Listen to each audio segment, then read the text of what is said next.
and bank loan ready. It also provides back-office operation solutions for small businesses.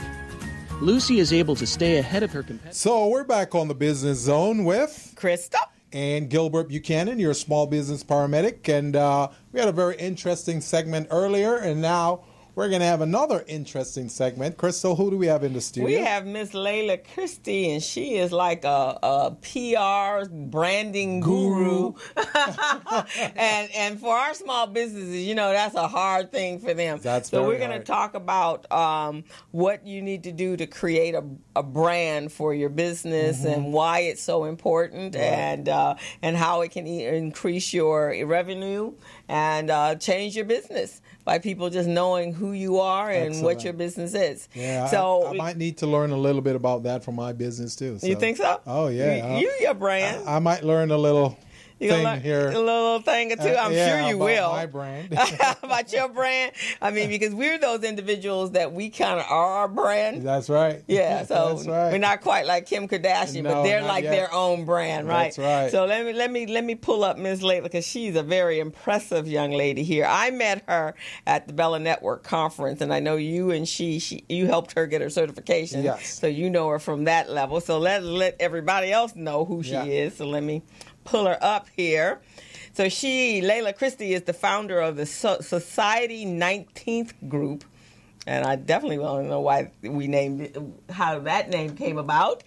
And she is known to many as a product developer, brand strategist, seasoned digital influencer, media group publisher, fashion designer, and master event planner professional with more than 12 years experience in developing and staging brand campaigns, talent placement, and special events. Her career is multi-dimensional from independent publicist to marketing account exec to fashion designer. Layla is recognized for her out-of-the-box marketing campaigns, event presentations, and creative concepts. So welcome to the Business Zone. Glad to have you. Welcome to the Business Zone, Miss Layla Christie. Yeah. So tell us a little bit more than this paper, because this is a lot. You've done a lot of stuff in your career. I actually got started in the business of fashion as far as FIDM, the Fashion Institute of Design and Merchandising. And when I chose a career, I actually was supposed to be to be a doctor, actually. Oh, okay. And my grandfather was telling me when I was little, he was like, you need to be a doctor, you need to be a doctor. And I was like, I'm going to be a doctor, I'm going to be a doctor. And then for some strange reason, I used to watch my grandmothers. They sewed. They had these Singer sewing machines. And then I would, dibble here and there as far as like knitting and sewing. And then my girlfriend told me about FIDM, the Fashion Institute. And then I was like, oh, I could be creative.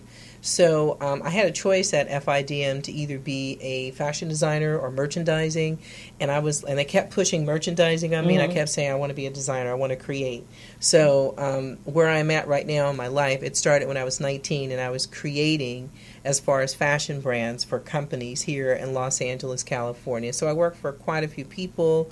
I received my degree from the Fashion Institute of Design and Merchandising, and we had to debut with a clothing line. And from there, I thought that was going to be my career until I got married and had kids, and then that's part of that story. But I actually designed as far as fashion for different manufacturers in Los Angeles from probably about a good 12 years before I decided to transition from the business and go more into media, public relations, and what is now called brand marketing. So is that how you got the name, the Society 19, because you started at 19? And it's actually the Society 19 Group. Okay. Right. And I named my company the Society 19 Group because I had a former name and I didn't like it because it was all about the person, the you factor. And then I actually went into prayer and meditation, and I was asking God, what could I name a company? So it's about a society, it's about being a part of a group, it's about, my favorite number. And wherever I go, the number 19 pops up. You said something about the 19th today. And then I got a number 19 everywhere. So that's like a number that I never thought it was my number until my parking space was number 19. Oh, wow. My son One of my sons was born on the 19th. I connected with this person that is one of my good friends on the 19th. It's just a lot of 19s coming up. Okay. So if a person Googles the number 19, it has a lot, and it's associated with God. Oh, okay. With the number 1 and the number 9, and you put okay. it together.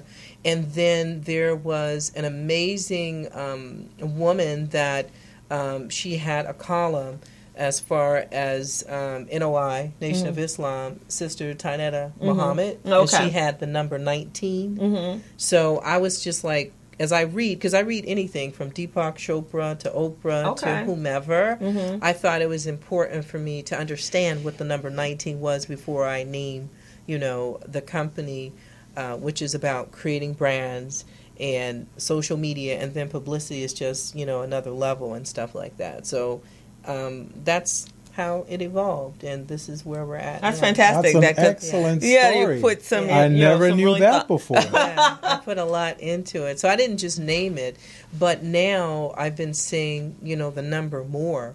So I would tell people, Google the number 19, find out what it means, and you'll understand why I named, why I named it what I named it. Fantastic. It's so unique. And so it should, story. it should be able to spur on some conversation about it, and then that there is a story, because everyone has a story, but a lot of people don't know how to articulate that story around why they do what they do, especially their businesses. That's great. Yeah. So, and that's part of the branding. That's part of having branding. Your story. And I really am good at creating brands and names, because I always start. I remember when I was at FITM, we would have a canvas, or I was actually designing. I could take Gilbert's shirt, a man's suit, your blouse. I could make a pattern and sew it up, and it'll be done in 2.5 hours. So I still have that skill that I was trained. So I know how to sew. I know how to make patterns. I may take you up on that. To create and whatnot. I just got out of the business because my sons were younger. One of my sons hurt himself, and it kind of bothered me mentally. So I said, well, how can I create another way? So, when someone says they create brands, you really have to understand how to create. So you have to start somewhere, like the Fashion Institute, and then working for people in the business to come to where I am right now. Because I create magazines, I create companies. If you don't know what you want to create, I'll help and guide you to create it. So it's an art and a science. It's an art and a science. So it's creative. Yeah. So you're creative. I'm very creative. And it's interesting because you hadn't gotten here yet. And I don't think you were here when we did the Reginald Lewis. No. Okay. So just before you got here, our Black History person today was Reginald F. Lewis, who he was one of the first Black billionaires, and so he bought McCall Patterns. In 1983. And he bought it for $23 million, brought it up and sold it for $63 million. I think that's amazing. I wish I could have met him. I know. I still want to meet him. So he died when he was in 1983. Right. But the reason I brought it up was because there's going to be a documentary on him on PBS on February. That might be when you heard that number. Yeah. You might have been coming in just at that point. Yeah. So you might want to see that. So I'm also a seamstress. My mom was, everybody in my family. And when I was a little girl, not a little girl, when I was in my teens, I made all my own clothes at that time. And then my mom and I actually created a business. That was one of my first businesses. We were creating and making little girl pinafore dresses. Right. And we would sell them. It was really cute. And beautiful. My mom was a real... If you stood still long enough, she'd make a cover and put you in it. She'll make you anything you want. Yeah, that's how my family is. And my grandmother sewed, my uncle sewed.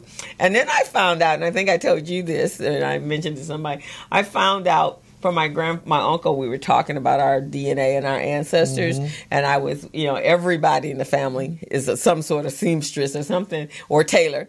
So my uncle told me that my grandfather's brother actually was a tailor for the mafia in Chicago. It was Al Capone. And I was like, Okay, but he had learned to sew, I guess, when he was on whatever plantation his people came from. And so it's actually maybe one of those genetic career or skill sets and talent. But it is when you're creating, when you're sewing, you get very creative. You do. And my mom made her own patterns. I didn't get that far, but she did all that sort of stuff. But let me distinguish the difference between what a fashion designer is and a seamstress.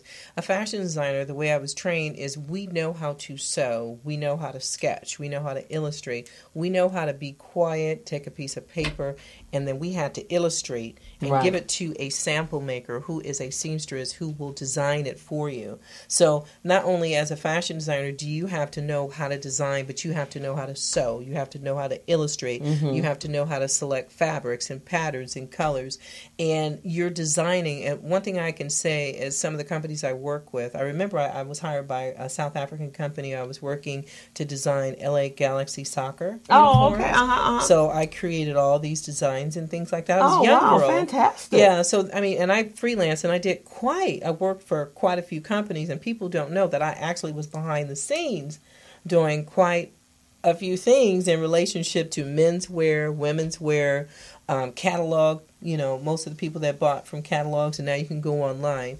And I think if I could have stayed in the business, if I didn't have kids, I probably would, be somewhere in New York or Paris or whatever. Yeah, because it does change your life a little bit, right? Yeah, having families, because when you look at what is it, the show with the sewing show, the reality show.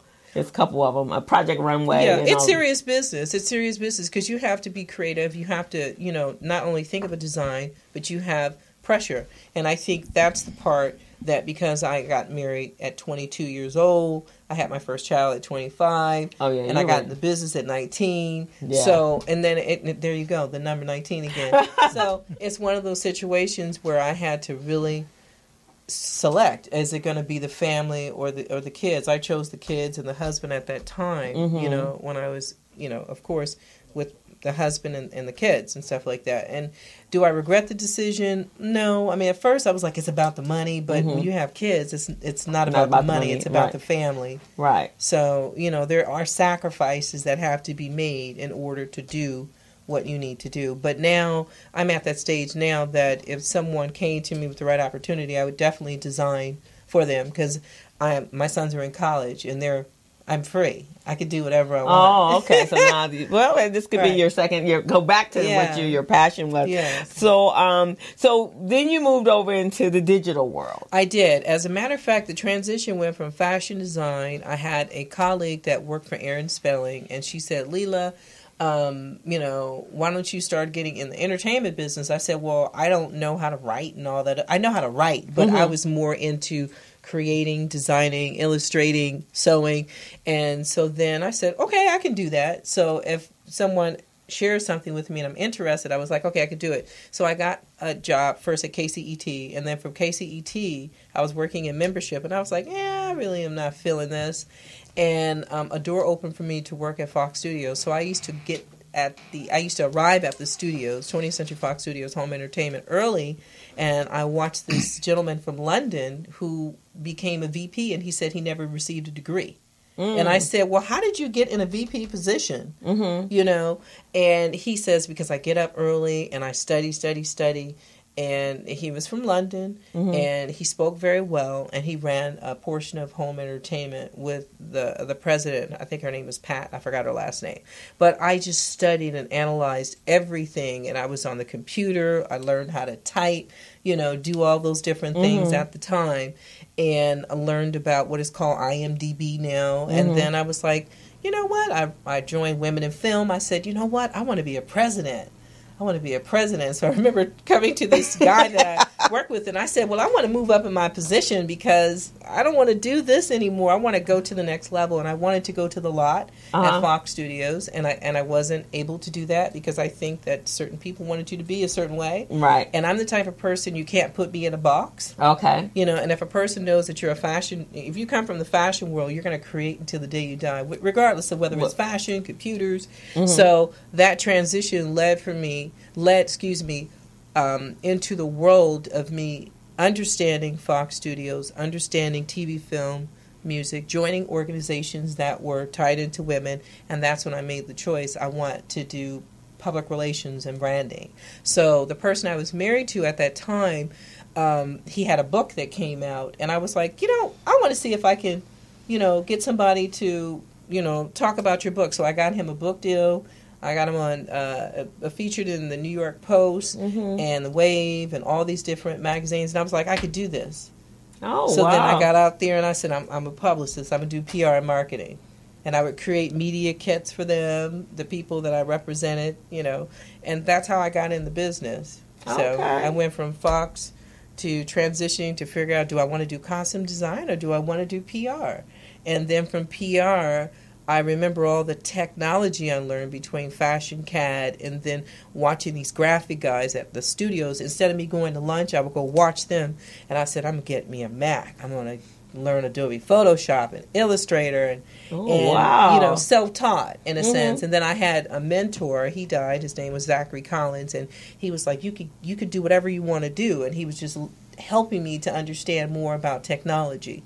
So between, mentors and friends and people that opened up doors for me, I just said I could do this. So, and that all had its start as far as like fashion and creation and stuff like that. Because I tend to study and learn and absorb and say, I can do this. And then when I know I can do it, I just focus on it and it happens. And it just happens. That's interesting. Do you know Natalie Gaucher? I have not. I think I met Natalie. We are connected, but she does the social media. She was a social media. She actually held accounts, and now she's more of a trainer. Right. But her story is a little bit like yours. In the sense, she self-taught her. Right. She was into network marketing. Right. She was a fashion model. Right. So part of that creativity. Right. And then when she had her child, right. She was young, right. and so she's like, okay, I need to be able to stay at home with my kid, right. and at the same time work. Right. And so she created, and out of that came this amazing business that she has created. You guys definitely need to meet. Cause we definitely do, and I think we're connected on Facebook. Kind of so funny to say Facebook from a social media standpoint, but that was my transition. Okay. And then it's like I actually got into the world of social media marketing when, as a PR person, sometimes you would represent clients and you would pitch them to ABC, NBC, CBS, and some of the major magazines, and it would be a little challenging because certain magazines only want to hear about celebrities. Only want to hear about celebrities. Okay. They only want to hear about current events. They don't care if, like I represented Mark Christopher Lawrence, who was a part of NBC Chuck. I did work with Bentley Cal Evans. I worked with, indirectly with Nautica de la Cruz. She was more like a friend, per se. And worked with music artists, a lot of different people, per se. Even Carmelita Jeter. Okay. The track star. And the focus from a creative standpoint was the media kit. So my way of pitching was able to get them, through the doors. But the social media part came in when I was frustrated. And I was looking at the gentleman that created Facebook. And I was like, you know what? Zuckerberg, this guy is sharp. I joined Facebook and I was like, I want to create power player lifestyle. And, I was supposed to create it with someone. I just learned how to create an iWeb, my first little online magazine. I would just send it out to people. Really? And then I walked up to Diana Ross's daughter, Chutney Ross, and I was like, she's so great in fashion. I was like, can you write my fashion column? And she was like, okay. And so then when Obama was running for presidency in 2000, everyone knew about it in 2008. And when he was elected in 2009, I launched Power Player. And I just started emailing publicists and friends and saying, hey, I want to feature you.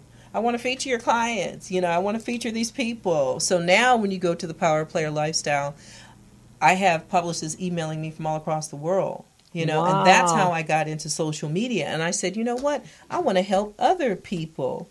So basically, Power Player Lifestyle, Goddess Couture News, Fab 5 Lifestyle, all the different magazines that you see, I have helped PR teams from Rogers and Cowan all the way down to the Mama Papa, PR firm to help them. And I've never received money or anything like that. So, it's a voice for publicists, and it's also a voice for people who are in brand marketing and promotion. So I self-invested in that. You know what I'm saying? Fantastic. So that's how I got into social media.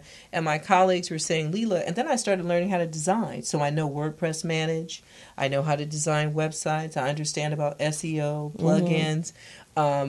And yes, I am an expert. I'm very good at what I do. I have a team of people that work with me. And if a person needs, traffic sent to their site, or if they need someone to help them create an online magazine, or if they need a social media maven to step in and say, okay, what are you doing where no one's coming to your site? Now I can, do what I did for myself in 2009. Here in 2017, I'm doing it for other people. And I think that's it, because most of us, I'm adapt. I can adapt to it, but still, it just to understand, it's almost like I know there's some sort of formula that you follow, and in order to get people, because I'm always complaining. We've been on the air for a year and a half, and I marketed all over everywhere, and we have some amazing guests. So just being able to, I don't think they quite get it that when you come on a show of this nature, you're using it to market themselves as well. And if you are, then you're helping us grow as well. And then just to even get people to subscribe to our YouTube, is like, what does it require? Well, sometimes you have to hire people like myself or Natalie, and I am I'm an expert at it because I have built an audience. I have people emailing me. I've never met them in my entire life, and they're coming from all across the country and the world. So there's backlinks that are created. There's some tech things that I learned by sitting on YouTube. Some people don't have the time to sit and learn videos and self-taught. You don't have time for it. So that's when they come in and they say, Leela, we need you to come in and help us. So do you produce videos also? I'm sorry? Do you produce videos also? I actually have never thought. I have my own little blog called Just Over 40. So I actually need to do videos once a week because YouTube told me, Leela, you just got 1,000 people. Because I started that like in April last year. I said, why don't I do my own blog? Totally separate from, my online environments. And it's just about what I like and what I love. And I have about maybe 300 to 1,000 people coming in a day. Wow. And you also, now, is this your fashion blog, or is there another blog that you... This is just Leela's, it's called Just Over 40. So if you're a woman over 40 and you still want to look good and you're into fashion and you're into yoga and you're into health, because that's my world, health, fashion, yoga, fitness, that's what Just Over 40 is about. Are some of those entrepreneurs? You said what? Are some of those people over 40, are some of those entrepreneurs? Well, Just Over 40 is a blog site that caters to any person, but it's just addressing and sharing with people that just because you're 40, 50, 60 or whatever, and you come, you arrive at 40 plus, you can still look good, you can still wear great fashion, you can, be in the latest as far as like, holistic health, living, crystals, whatever it is. It's just Leela's world. And I just created something just for me, that I want to share with the world. Or not just for me, but I'm sharing information about what's hot from a woman's standpoint. Oh, that's fantastic. But you also have you've done other fashion blogs, I thought I remember from. Well, Fab 5 Lifestyle is more of our couturier magazine. It's an online digital influencing magazine. So I promote brands that range from fashion to beauty. I have people that freelance as far as like being a beauty editor, a style editor, and that's something that comes from my love of fashion, tied into FIDM, tied into what I started when I was 19 years old. Okay, so you still really are doing, you just did it differently. I'm more creating it from a digital standpoint versus saying I'm going to sit behind a desk and illustrate and, make a dress or something like that, because that's not where I see myself now. I don't see myself working for someone creating their empire. I like to have my own empires. And I want to help people build their empires and stuff like that. Oh, fantastic.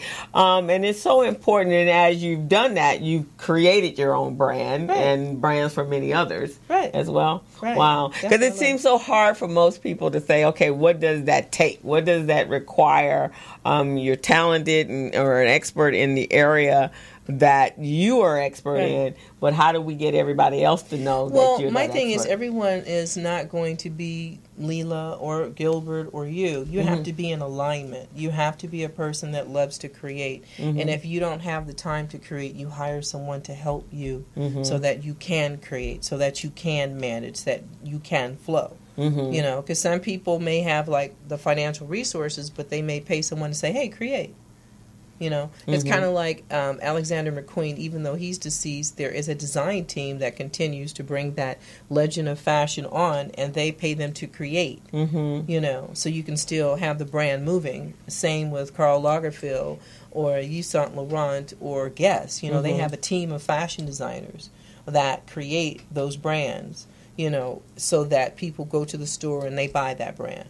Wow. Fantastic. I think this is very interesting. It provides another side of this whole industry to people who may not have been this close to it. Right. You know, people are just everyday Joe or Jane. Right. So this is good. This is very good. Yeah. Now, we want to delve a little bit more into you so the public knows a little bit more about you, what Layla Christine is all about. So, your company is a woman-owned business. It is. It's certified as woman-owned. We are certified. Certified as minority-owned. Right. Certified as a small business enterprise. Right. And you're also certified as a disadvantaged business enterprise. We are. So, with that being said, it positions you to go after different types of opportunities within those circles. Right. Whether it's government contract or even commercial contract. Right. And, you know, you and I were talking, I think yesterday or the day before, and you were showing me a proposal that you did, which I was very impressed with. Thank you. Very, very impressed. And it's with the Navajo Indians? It was the Navajo, the Navajo Nation. Uh-huh. And actually, I signed up for some government listing. I don't know. They found me or whatever as soon as I got certified. Yeah. And I don't know if I paid $100, $200 for the year. And they have this list that they send out every couple of days during the week. And the thing I've learned about myself, especially when it comes to, you know, government certifications, I was like, well, I don't know if they'll accept me. So I get in my head, and then I have to get out of my head and then get in alignment and say, okay, let's just go after it. So I seen the posting sometime in October, and I was hesitant. And I said, well, let me just go ahead and just, you know, call a friend and, you know, see if I can write a plan and put a team together, because I have a team of people that are consultants that will work with me, you know, because I do take care of people when we are a team. And I just wrote it and I sent it to them. And though they had shared, hey, you're off budget, they said it was well written. So to me, I saved the letter because it meant a lot to tell me to take the time with all those proposals that come in and say, wow, she actually... You know, it was well put together. So I just think that I probably may need, you know, the guidance as far as, well, how much do you ask for? You know. Yeah, right. Because that's I think that's a science all by itself. How much do you ask for? Yeah. Right, because you kind of got to know that high bid you don't and a low know. bid. Yeah, you don't know. I mean, because you don't want to say 100,000 and then the contract's $1 million. They're like, we're gonna hire her because she said 100,000. Well, what we could do about that is we could look at contracts that's been awarded within that space, right, and see what previous vendors charge or what they got paid for that. Okay, all right. And then that will give you an idea as to the price range. Because I was going after a big boy contract. Yeah. I mean, I'm like, just got certified. Yeah. And this woman's saying 1.so-and-so million. I'm like, well, I don't know what to ask. Let me go for that number. but I have to put it out there. Right. It's just that now I'm learning, okay, so maybe I need to do some research to find out, well, what's the highest contract that was awarded? And then maybe, you know, put it under 100,000 less, so you can get the contract. Yep. And I see myself getting, government contracts, and that I just put it out there. Well, I want to let you know that you, I've dealt with a lot of small business owners, right? And you have impressed me a lot. Really? Because that means a lot. Yes, because you do what you're instructed to do as a consultant. When a consultant tells a client, give them advice, right, and they follow that advice, that's good, Father, right. Because then when you go out and you implement that, then the results will be great. Yes. So you are definitely one of those folks who listen, and I like that. Thank you. So I know that working with you, Crystal and I working with you, it's really going to pay off, because we want to get you in that space where we start looking at the state of California's contracts, right, and the county of Los Angeles, right, and those are and Metro, LA Metro. So those are the 3 areas that we want to approach right now, right. And I know you will obtain a contract. Yeah. Now, what I'm very impressed about is that she creates businesses out of thin air, and you study and you commit yourself to it, and she puts everything into it. Yeah. There are a lot of our nonprofits or our entrepreneurial, they want it to come so easy, right. And they don't want to put the time and the energy. It's true. A lot of people don't. They just want it overnight. I mean, now I'm in that realm where I want things overnight. You know what I'm saying? Because I believe that I've paid my dues. Right. And I have given much to many, especially in the world of PR. There are so many publicists that I have helped their clients get promoted, because publicists get paid, to get media coverage. So the average publicist can make at the low from $2,000 a month, at the high up to 25, 50, 100,000. So if you're pitching to me and you're not paying me, and I own these online magazines, and it gets to a point where that's the other part of the business that I talk to fellow people who are editors and who are creators of online magazines and blogs, and that's when PR people and marketing people have to be fair. And I think it'll get to a point where we're going to say, you got to pay us now. I mean, because we really have been there promoting you, and we got the numbers, we look good. And at the same time, so there's no percentage or something like there's a no PR? Percentage, and I do it because I love the art of promoting and helping people. And I think where I'm at right now is I believe that I'm ready for corporate sponsors to come in, because I promote studios, fashion designers, beauty brands, special events, because I believe in what they're doing. You know what I'm saying?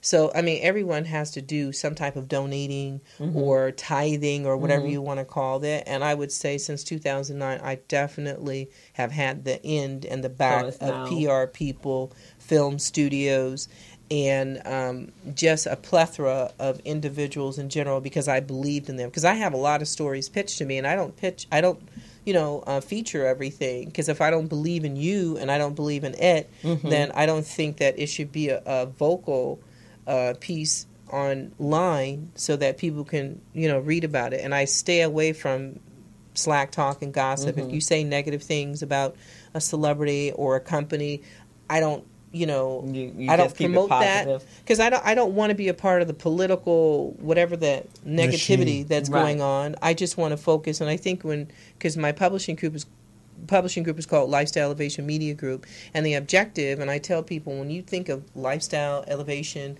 and Media Group, you're elevating the lifestyle of individuals. So if you are a online blogger, online magazine, online video, YouTube, whatever it is you want to state, you got a lot of people looking at you.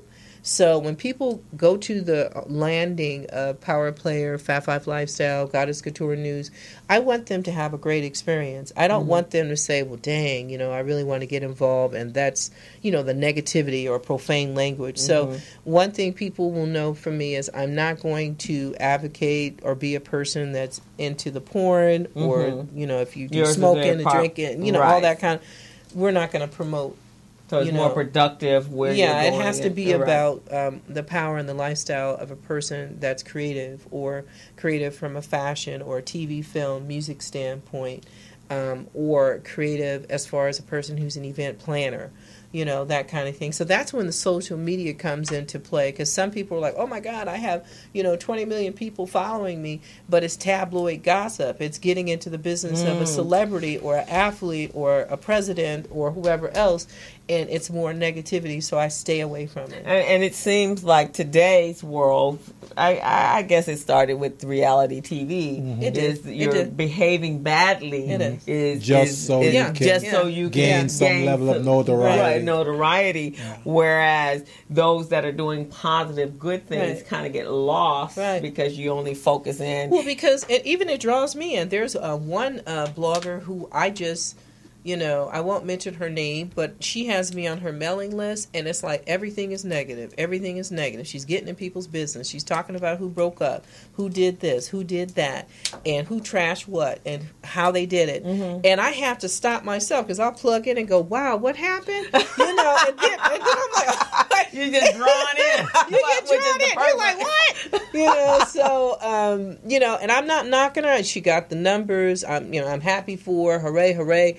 But at the end of the day, you're getting in other people's business, and it's like the law of attraction. You get in my business, expect somebody to get in your business. Right, exactly. No, for real. And you would think if you wanted to, but again, today is bad publicity is just as great as good publicity. Whereas years ago, before reality TV, it was about good business. Mm-hmm. I mean, you wanted your best foot for it. But now we see people doing badly all the time, and it's just they done sunk down to a whole new low. They did. How low can you go? One would think that there was no lower to go, but nowadays people have gone to links to go lower than where they were. While we, those of us that are out here doing good stuff, it's so much harder to get your information out there and to be listened to and heard. And it shouldn't be that way. But see, that's when social media comes into play. Like even with Just Over 40, which I launched last year because it was really more of a truth or dare. I was with one of my colleagues, and she's the president of Black Women in Technology, because I'm a techie. I'm on the creative tech side now. And I really help a lot of people with that. And we were talking in general about social media. And I had to, like, if you get angry and then you post something on Facebook, Twitter, LinkedIn. I don't even understand why somebody would put negativity, because it's business to business. But Facebook, Twitter, and YouTube, and you get out and you all that rage, that goes out in less than 60 seconds, and people are looking at it. And I know you the numbers go up, but people will look at you a specific type of way. Now, if you want to be other than yourself at home, nobody sees how crazy you are. But I won't do that on my own social media pages. I keep it positive because let's say there's a sponsor that says, I want to back Leela, and they see Leela from 5 years ago, and she has whatever. The paths of whatever in that video comes back up. They don't just focus on what you have done that's relevant right now. And that's interesting, because when I talk to a lot of businesses about having a social media or carbon footprint, the first thing they'll say is, oh, no, I don't want everybody in my business. But you can create your business platform and keep it on a business professional way. Still express your opinions, but remembering that other people are listening. And so, and sometimes, I'll get, especially on Facebook, you get anything and everything on Facebook. But, if it's something that, less clothes or whatever, then I'll kind of eliminate that from my page and make sure. And if it's somebody that is directly coming from that person, then I will even make sure that I unlink it so that that's not being publicized into my page. And I think that's where you have to be more responsible about that. You do. Yeah. Because you're a brand. See, an individual is a brand. I'm a brand. Gilbert's a brand. You're a brand. We are brands. Our name, And I tell people, Leela Christine, I didn't come up with the name. My first name is Leela. My middle name is Christine. That's my birth name. That's my birth name. That's what my mama and my daddy made me. So I say Leela Christine because I love it. I love using my first and my middle name. Your name is beautiful. And I thank God for it, and thank you so much. But social media is really important as an individual, And as a brand, you're creating brands. So I tell people, whatever your brand is, even as an athlete, you run on the court, you do your thing, and you get on there and you act a fool outside. That's a part of you. That's your brand. And now, carbon-wise, it never goes away. Yeah. And people go looking for you. And even now, I tell my students, when the police can go to your Facebook page, and all of a sudden you see something that you did 20 years ago because you didn't uploaded it up to you, and that's the picture they're using, and you're like, how did that get up there? And the government and whatnot. I have to share with people. I had a woman. I remember I was working with this woman in Canada, and she took my picture off my Facebook page and put me on this very bad site. And this guy said, you got to pay me $5,000 to take it off. And I said, that's not right. I said, I'm not paying you $5,000. And he took my picture, and actually it kind of messed up the business a little bit for a second. And I really prayed to God about it. And I was like, well, I'm going to continue to do positive things. And I told Google, I was like, hey, you guys, this person stole my picture. And it was a picture I took on a red carpet. And they took my picture off Facebook and put it on this site. And it was horrible. So I tell people, be mindful. Don't steal people's pictures off their site. On Facebook. Right, exactly. Just so you can get back at somebody because you think they didn't do right. And it now, can happen. we got about a minute to go, so I want to ask you, Layla, how do you see you working with the Business Zone? One of the things we want to do is to step up our subscription. Okay. You've got a network that could really meet that subscription level. How could we mesh that together where we get to subscription numbers and you get something from us? Tell us. Well, what I share with people is that, I have 3 resources that people log into all across the country and the world. And I tell people, if you have like a pitch, or if you have 3 paragraphs, you got a picture and a video, we can put that, like for instance, when it comes to business, it may fit better in the Power Player. Fat 5 Lifestyles Fashion doesn't make sense, if I put it in there. But the Power Player Lifestyle magazine is about TV, film. It's also about, resources and business and technology. So that's how we can put it there so that people can go in and go, okay, what is this about? As far as like, what you're doing to offer something for everyone that has a small business. Because small business is whether you make $5 or $5 million, it's a small business. And what can we do for you in return? Well, I never help really... you to get contracts? Yes, I would say, okay. Just tie me in as your social media guru. I'm serious. I'm serious. We'll do that. So, because we want to get that subscription level up, because we've got some plans, and we need to, in order for us to realize those plans, we need to achieve that subscription. Right. So we'll do that with you, and we'll help you. Okay. First, we'll work with you to get certified with the state of California, and then we'll work with you on getting those contracts. Thanks. Okay? Because I really do see myself, right getting large contracts. And it's kind of interesting because I have learned some lessons myself. I mean, you could be very great social media, creating things like that.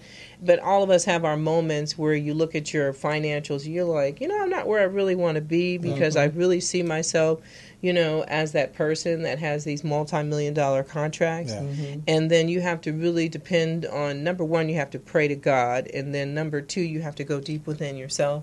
And you have to, believe so much that you can receive that. So I'm speaking to everybody who has a small business. If you want to be the billionaire or the multimillionaire, it really starts here. And don't look outside.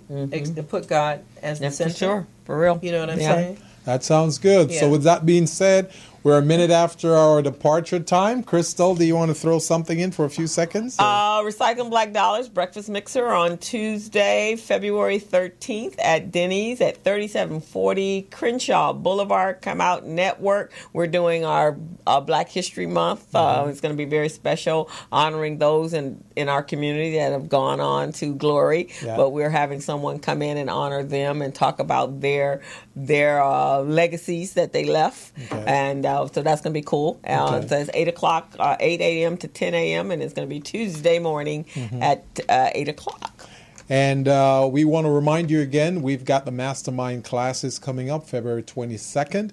and that will be with Crystal and I, and we'll be teaching small businesses how to become business ready, contract ready, and bank loan ready, and how to access those contracts with the state of California. We really want to help you guys to obtain that $50,000 contract at least to get started, and then you can start growing your business. So that's really what our goal and objectives are.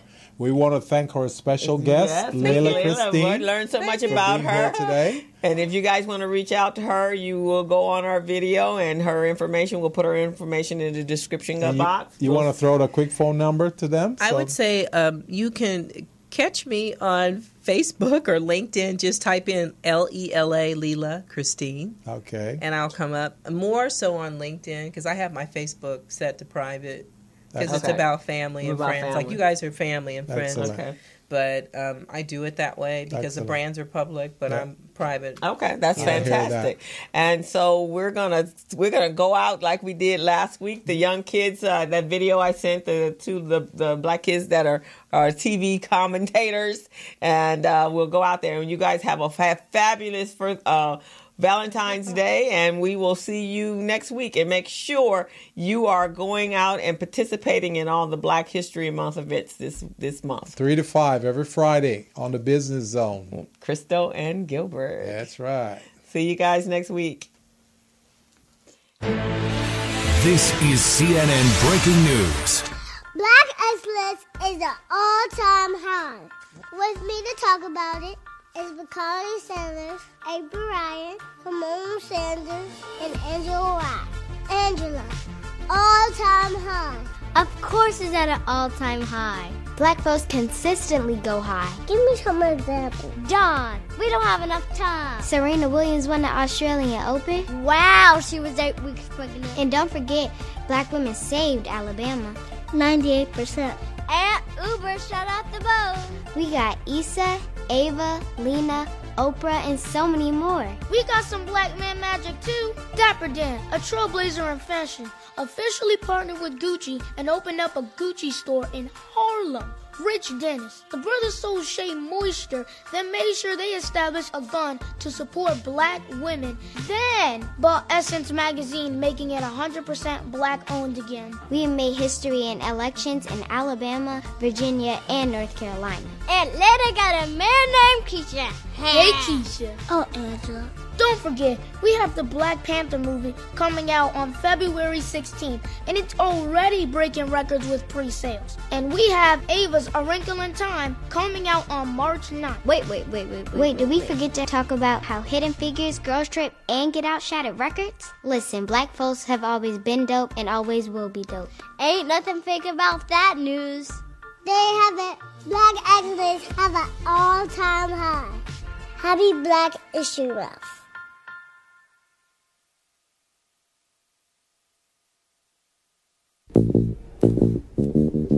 As a small biz grower, so we roll, using procurement, program, and control.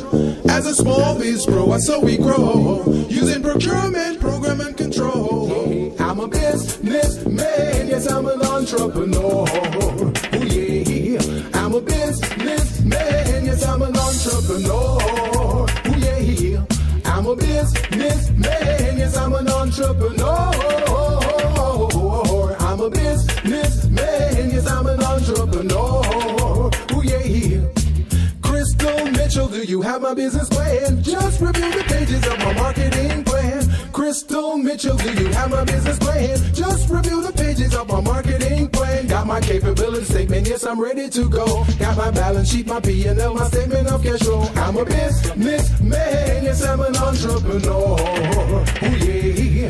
I'm a businessman, yes, I'm an entrepreneur. Oh yeah.